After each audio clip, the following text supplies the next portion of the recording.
Mantra 2.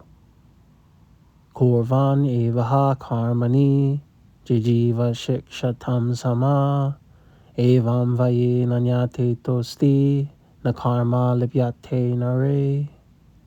Translation: one may aspire to live for hundreds of years if he continuously goes on working in that way, for that sort of work will not bind him to the law of karma. There is no alternative to this way for man. Purport: no one wants to die, and everyone wants to live as long as he can drag on. This tendency is not only visible individually, but also collectively, in the community, society, and nation. There is a hard struggle for life by all kinds of living entities, and the Vedas say that this is quite natural. The living being is eternal by nature, but due to his bondage in material existence, he has to change his body over and over. This process is called the transmigration of the soul, and this transmigration is due to karma bandhana, or bondage to one's work. The living entity has to work for his livelihood because that is the law of material nature, and if he does not act according to his prescribed duties, he transgresses the law of nature and binds himself more and more to the cycle of birth and death. Other life forms are also subject to the cycle of birth and death, but when the living entity attains a human life, he gets a chance to get free from the law of karma. Karma, akarma, and vikarma are very clearly described in Bhagavad Gita. Actions that are performed in terms of one's prescribed duties, as mentioned in the revealed scriptures, are called karma.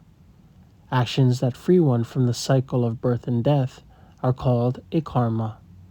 And actions that are performed by the misuse of one's freedom and that direct one to the lower life forms are called vikarma.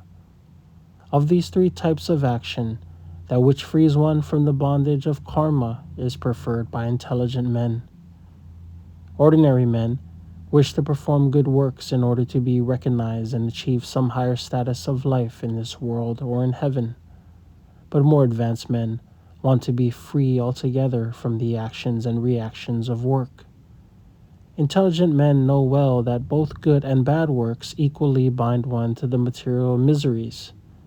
Consequently, they seek that work that will free them from the reactions of both good and bad work. The instructions of Sri Isopanisad are more elaborately explained in Bhagavad Gita, sometimes called Gitopanishad, the cream of all the Upanishads.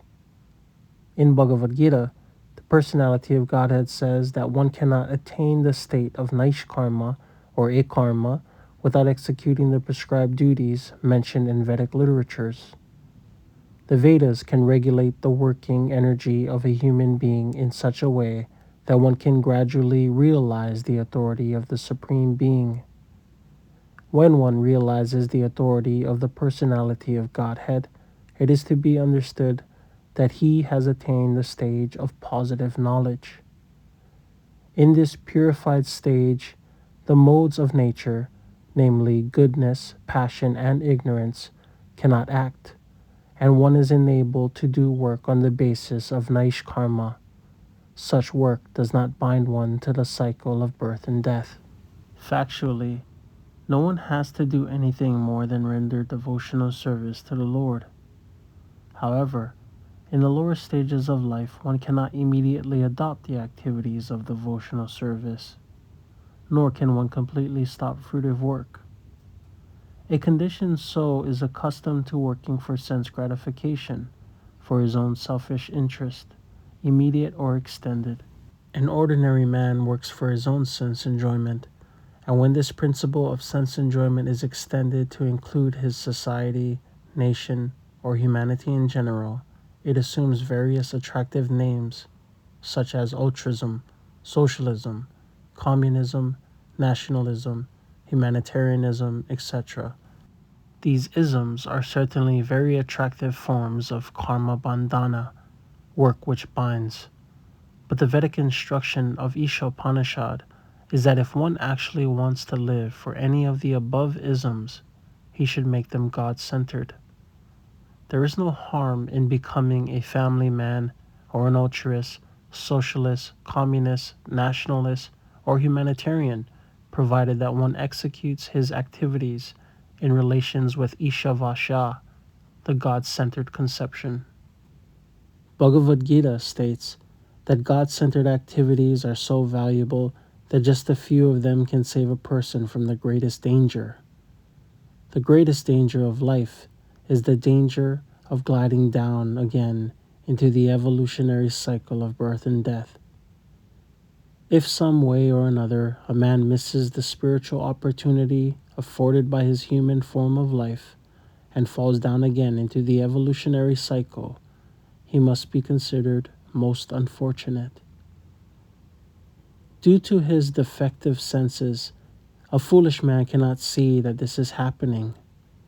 Consequently, Sri Isopanisad advises us to exert our energy in the spirit of Ishavasya.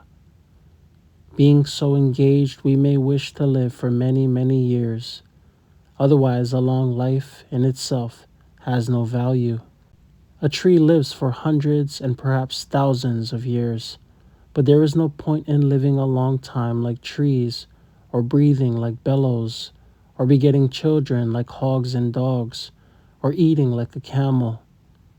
A humble, God-centered life is more valuable than a colossal hoax of a life dedicated to godless altruism or socialism.